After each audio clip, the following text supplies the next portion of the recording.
Former US Vice President Dick Cheney has again defended interrogation techniques that the CIA used during his time in office. On a US news show, Cheney made no distinction between approved so-called enhanced techniques and those that exceeded what the White House authorized. Well, Cheney also said in the wake of the September 11 attacks, the measures were needed to help catch those responsible. Our correspondent, Kristen Saloomey, is in New York. Former Vice President Dick Cheney and other Bush-era former officials are facing tough questions over the CIA's so-called enhanced interrogation techniques.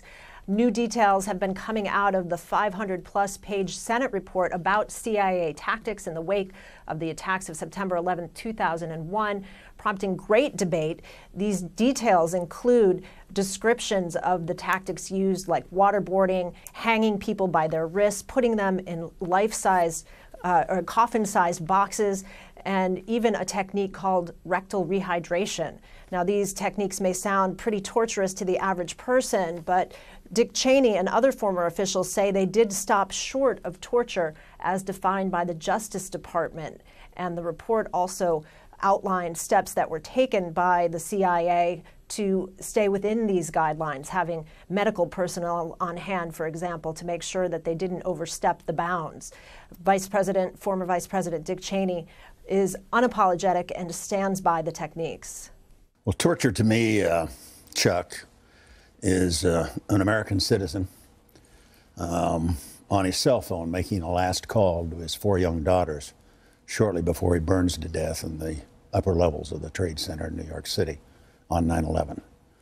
There's this notion that somehow there's moral equivalence between what the terrorists did and what we do, and that's absolutely not true. We were very careful to stop short of torture. The Senate has seen fit to label their report torture, but we worked hard to stay short of that definition. We did capture bin Laden. We did capture an awful lot of the senior guys of al-Qaeda who were responsible for that attack on 9/11. I'd do it again in a minute. While the report and that point of view are causing great debate here in the United States, at this stage it looks unlikely that Congress will move forward with any form of prosecution against former CIA agents or former officials, especially considering that the Congress convening in January will be made up primarily of Republicans who have been supportive of the Bush-era techniques in large part.